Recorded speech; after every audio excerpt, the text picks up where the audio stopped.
Hello everyone, my name is Raman and welcome to सीरम Malhotra classes. आज से अप्रोक्सीमेटली 14 डेज के बाद आपका आईएफएससी का मेंस का एग्जाम कंडक्ट होगा। एक्सपेक्टेड आपका मेंस का एग्जाम 13th ऑफ मे को होगा। अगर मैं पिछले कुछ दिनों की बात करूं तो काफी स्टूडेंट्स ने मेरे को रीच आउट किया और वो थोड़ा सा पैनिक मोड में थे। ये पैनिक मोड समझ में भी आता है। पहली बात तो आईएफएससी फर्स्ट टाइम एग्जाम करा रहा है, इसके एग्जाम का पैटर्न के बारे में क्लैरिटी नहीं है और साथ ही साथ जो सिलेबस है वो भी डिफाइंड नहीं है। सिलेबस के अंदर भी एम्बिग्विटी है, कहीं पे भी क्लियरली डिफाइन नहीं कर रखा कि इस सिलेबस में आपको क्या क्या पढ़ना है। अब सबसे पहली बात, अगर इस समय आप पैनिक मोड में जाते हैं या फिर आप कॉन्फिडेंस को लूज करते हैं तो वो कहीं से भी हेल्प नहीं करने वाला। आप आता हुआ क्वेश्चन जो आप लॉजिक पे सॉल्व कर सकते हैं, आप वो भी गलत करके आएंगे अगर आप कॉन्फिडेंस लूज करेंगे तो। ठीक है जी। तो अभी आपने जहां से भी पढ़ा है, खुद नोट्स बनाए हैं, किसी कोचिंग इंस्टीट्यूट को रेफर करा है, तो उन नोट्स को आप कॉन्टिन्यूसली रिवाइज करते रहे। ठीक है। आपका सिलेबस ये है आपके सामने। पेपर 1 डिस्क्रिप्टिव इंग्लिश है। पेपर 2 के अंदर आपके टेक्निकल टॉपिक्स आ जाते हैं। अगर बात करें आईएफएससी एक्ट, तो ठीक है, आईएफएससी एक्ट तो स्पेसिफिक टॉपिक है, ये आप फिर भी कर लोगे। यूनियन बजट, इकोनॉमिक सर्वे, ये स्पेसिफिक टॉपिक्स हैं, इसके बारे में डॉक्यूमेंट्स अवेलेबल है, हम पढ़ लेंगे सर। ऐसे ही अगर मैं बात करूं बुलियन के बारे में, पढ़ लेंगे सर। गिफ्ट सिटी, गिफ्ट के अंदर जो इंटरनेशनल फाइनेंशियल सर्विस सेंटर है, ये सब हम पढ़ लेंगे। ग्लोबल फाइनेंशियल सेंटर के बारे में बात करें तो ग्लोबल फाइनेंशियल इंडेक्स की एक रिपोर्ट आती है, 33rd एडिशन आया भी हमारा मार्च के अंदर, वो भी हम पढ़ लेंगे। Okay ji. बट जहां पर एम्बिग्विटी आती है वो क्या है? Banking, capital market, insurance and pension sector. इसमें तो सब कुछ ही इंक्लूड हो गया ना, जो हमारे फाइनेंशियल वर्ल्ड के अंदर काम चलता है वो सब कुछ ही आ गया। बैंकिंग का भी आ गया, कैपिटल मार्केट भी आ गया, इंश्योरेंस भी आ गया, पेंशन रिलेटेड भी सारे के सारी चीजें आ गई। तो इसको करना थोड़ा सा टास्क है। अब इसके अंदर कॉल लेते हैं कि हम इंडियन मार्केट के रिस्पेक्ट में पढ़े या फिर किसके रिस्पेक्ट में करना हमें, इंटरनेशनल फाइनेंशियल सर्विस सेंटर में। तो मैं आपको एक बात बताता हूँ, अगर आप इंटरनेशनल फाइनेंशियल सर्विस सेंटर के रिस्पेक्ट में पढ़ रहे हो बातों को, तो कहीं ना कहीं आपका इंडियन मार्केट के रिस्पेक्ट में जो भी टर्मिनोलॉजीज है वो तो क्लियर हो ही जाएंगी। बात तो एक ही है ना, टर्म्स तो एक ही होते हैं। अब डिटेल में किसके जाना चाहिए? आईएफएससीए, आईएफएससी के अंदर जो प्रोविजन है उसके डिटेल में जाए या फिर इंडियन मार्केट के जो प्रोविजन है उसके डिटेल में जाए। तो यहाँ पर हमारी तो यही कॉल है कि आपको आईएफएससी के रिलेटेड ही पढ़ना है, क्योंकि बाकी सारा सिलेबस आईएफएससी की तरफ ही देख रहा है। अगर बुलियन की बात करें, गिफ्ट सिटी की बात करें, आईएफएससी की बात करें, ग्लोबल फाइनेंशियल सेंटर की बात करें, तो हर एक बात IFSC, international financial service centre और उसकी अथॉरिटी की तरफ इंडिकेट कर रहा है। ठीक है जी। अभी मैं आपको थोड़ा सा और डिटेल बता दूं सिलेबस के बारे में, मैं आपको दिखाता हूँ कि क्या क्या कवरेज है, ठीक है, ताकि आपको थोड़ा सा क्लैरिटी मिल सके। सबसे पहली बात, इस एग्जाम की जो वेटेज है वो 2/3 है। अगर इस पर्टिकुलर एग्जाम में, देखो इंग्लिश डिस्क्रिप्टिव भी इंपॉर्टेंट है, बट इंग्लिश डिस्क्रिप्टिव में आपको ध्यान रखना है कि आपकी स्पेलिंग मिस्टेक्स ना हो और साथ में आपके ग्रामेटिकल एरर्स ना हो। अब अगर आप इंग्लिश डिस्क्रिप्टिव में किसी एक अदर स्टूडेंट से 10 मार्क्स ज्यादा लेकर आते हो, तो आपके जो फाइनल कट ऑफ बनेगी ना कि आपको बुलाना है मेरिट पे इंटरव्यू के लिए, तो उसका इम्पैक्ट 3.3 मार्क्स का जाता है। वहीं क्योंकि उसको 1/3 कर दिया जाएगा ना, ऐसे ही आपका जो पेपर 2 है उसका इम्पैक्ट 6.6 मार्क्स का जाता है। तो पेपर 2 में कहीं ना कहीं आपको क्वेश्चंस ज्यादा अटेम्प्ट करने चाहिए। अगर मैं एक वैसे पैटर्न बताऊं, क्योंकि मैं इस पर्टिकुलर फील्ड में काफी टाइम से हूं, तो स्टूडेंट्स जो एग्जाम देते हैं, जो क्लियर करते हैं, जिनका एवरेज क्वेश्चंस वो अटेम्प्ट करते हैं, तो आपके 5 क्वेश्चन तो ऐसे होते हैं जो आउट ऑफ द कोर्स, थोड़े से हाई लेवल के, जो हमारी आईबीपीएस कहता है आप अटेम्प्ट ना करो। आईबीपीएस कह रहा है हम नहीं चाहते कि आप सारे के सारे क्वेश्चन अटेम्प्ट कर लो, ऐसे तो हमारी बेइज्जती हो जाएगी। तो इस रिस्पेक्ट में क्या होता है, 5 क्वेश्चन काफी डिफिकल्ट होते हैं, काफी अलग लेवल के होते हैं, जो कहते हैं कि भाई ये अटेम्प्ट नहीं करने। बाकी जो आपके 45 क्वेश्चन बचते हैं, उसके अंदर आपको 90% एक्यूरेसी से उसको सॉल्व करना होता है। तो 38 39 क्वेश्चन अगर आपके सही रहते हैं, तो अच्छे खासे चांस है आपका इंटरव्यू का कॉल आने को। ठीक है जी। आपको इंग्लिश डिस्क्रिप्टिव की भी प्रिपरेशन करनी है। ऐसा नहीं है कि उसको हल्के में छोड़ने के, यार 3.3 मार्क्स का फर्क है, अगर 10 नंबर का गैप भी होता है तो ठीक है हम मैनेज कर देंगे, नहीं, इंग्लिश डिस्क्रिप्टिव भी आपको करना है। और उसमें मेन फोकस आपका ग्रामेटिकल एरर्स और आपका कहते हैं स्पेलिंग मिस्टेक्स पर रहेगा। सॉफ्टवेयर के थ्रू इवैल्यूएशन होता है। ठीक है जी। चलो बात को आगे बढ़ते हैं। एक बार मैं आपको थोड़ा सा और क्लैरिटी के लिए लेके जाता हूँ कि जो कोर्स है उसके अंदर क्या कहते हैं, क्या क्या आपको टॉपिक करना है। मैं कोर्स के बारे में बात नहीं कर रहा, टॉपिक क्या क्या कवर करें ताकि आप भी उनको एक बार देख लें। चलो पहले पढ़ते हैं, इसके अंदर जाते हैं। आईएफएससी मेंस का कोर्स, इसके अंदर यहाँ पर ओके ओके ओके, ठीक है ठीक है ठीक है ठीक है ठीक है, एक मिनट, ये तो अच्छा, ये नहीं, हम कंटेंट में जाते सीधा।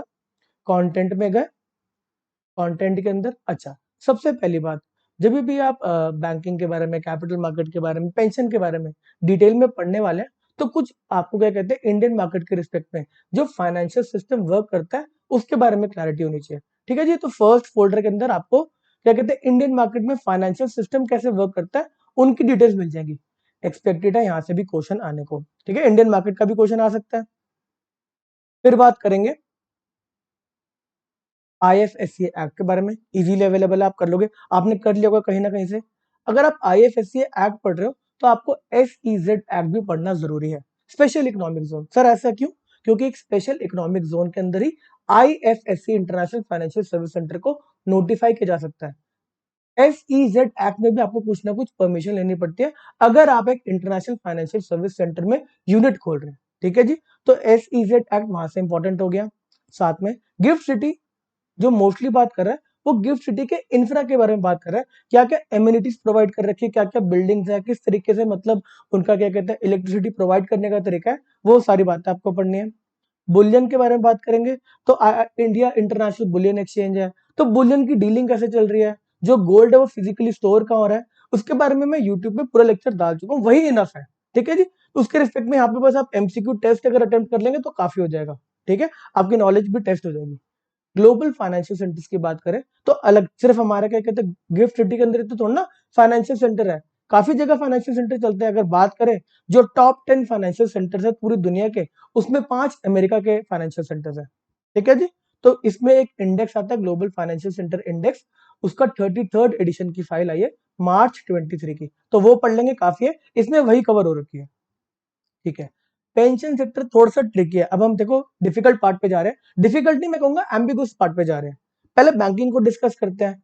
बैंकिंग के अंदर आपको इंडियन प्रोविजन के हिसाब से थोड़ी बहुत नॉलेज होनी चाहिए। बेसल नॉर्म्स बहुत इंपॉर्टेंट है, क्योंकि जो आईएफएससी के अंदर आपको बैंकिंग पढ़नी है उसके अंदर बेसल नॉर्म्स के बारे में बड़ी बात कर रखी है, बड़ी ज्यादा बात बेसल नॉर्म्स के बारे में। ठीक है जी, तो बेसल नॉर्म्स की क्लैरिटी। अगर और इंडियन मार्केट की रिस्पेक्ट में बोलूं तो IRAC norms, income recognition and asset classification के बारे में आपको क्लैरिटी होनी चाहिए। बाकी आप बैंकिंग के बारे में पढ़ सकते हैं जो इंटरनेशनल फाइनेंशियल सर्विस सेंटर की है। इसके अंदर आपको पहले तो रेगुलेशन पढ़नी है, इजी टॉपिक है, बैंकिंग रेगुलेशन इजी टॉपिक है। फिर डायरेक्शंस दे रखी है कि कैसे बैंक वर्क करेंगे। एक जनरल डायरेक्शन है, एक आपका कंडक्ट ऑफ बिजनेस का डायरेक्शन है, एक आपका प्रूडेंशियल डायरेक्शन है। प्रूडेंशियल डायरेक्शन की बात करूं तो सारी बातें इसके अंदर बेसल नॉर्म से ले रखी है। ठीक है जी, और साथ ही साथ आरबीआई के सर्कुलर सोर्स इंपॉर्टेंट हो जाते हैं, तो लास्ट 6 मंथ्स के आपको आरबीआई के सर्कुलर्स भी कवर करने हैं, इसमें ऑलरेडी कवर्ड है। ठीक है, ये आप भी करेंगे तो बढ़िया रहेगा। ओके, बैंकिंग की थोड़ी सी क्लैरिटी मिल गई। बैंकिंग के अंदर मैंने आपको फाइनेंस के सेक्टर के अंदर जो फाइनेंशियल अवेयरनेस की स्कीम्स आती है, मैं आरबीआई के क्या कहते हैं सर्कुलर्स की बात नहीं कर रहा, कुछ गवर्नमेंट स्कीम्स निकालती है, तो वो स्कीम्स भी इंपॉर्टेंट है।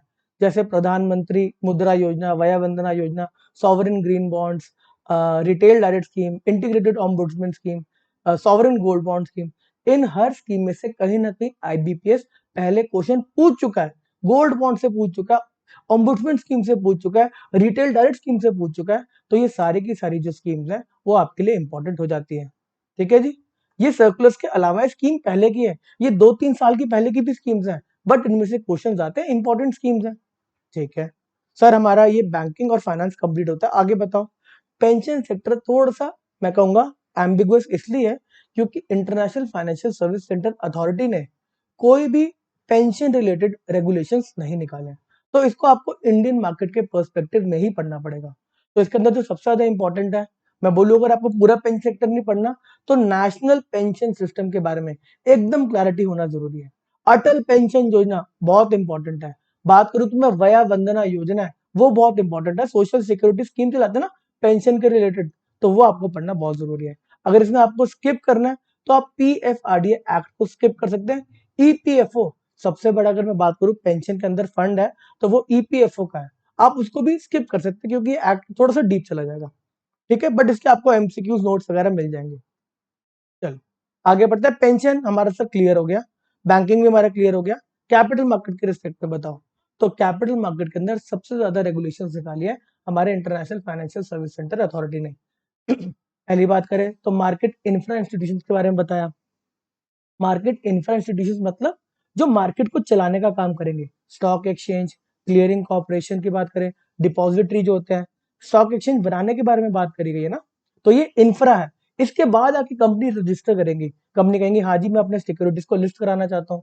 उसके अंदर जो काम करने वाले लोग हैं, इंफ्रा तो बना दिया, स्टॉक एक्सचेंज बना दिया, क्लियरिंग कॉर्पोरेशन बना दिया जो ट्रेड्स को क्लियर और सेटल कराएगी, डिपॉजिटरी को बना दिया जो सिक्योरिटीज को एक डिजिटल फॉर्म में, डीमैट फॉर्म में होल्ड करेगा। ऐसे ही फिर इंटरमीडिएट्स के बारे में डिस्कस किया कि इसके अंदर एक्चुअल में आके कुछ लोग रजिस्टर करेंगे ना, फॉर एग्जाम्पल इन्वेस्टमेंट बैंकर आएंगे, पोर्टफोलियो मैनेजर आएंगे, तो वो सारे रजिस्ट्रेशन करेंगे काम करने के लिए।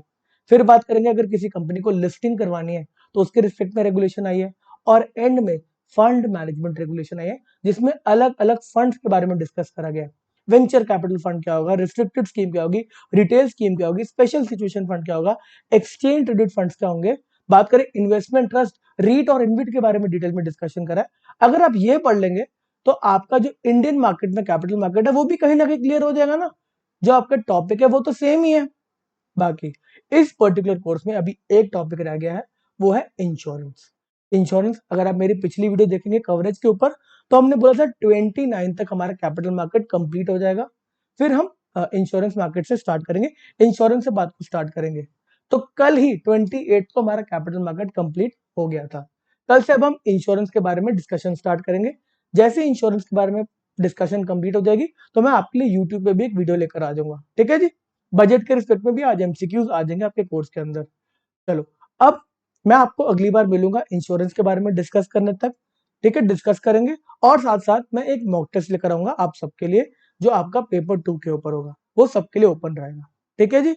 अगर आपको कोई डाउट आ रहा है तो आप मेरे को भी रीच आउट, थोड़ा सा मुश्किल है करना, मैं सच्ची बताऊं, क्योंकि मैं अपने स्टूडेंट से भी अभी बात नहीं कर पा रहा। अभी इतना मतलब काम का थोड़ा सा काम तो करना ही है ना, अभी का जो टाइम है वो सबके लिए है, वो एक स्टूडेंट पे मैं अभी इन्वेस्ट नहीं कर सकता।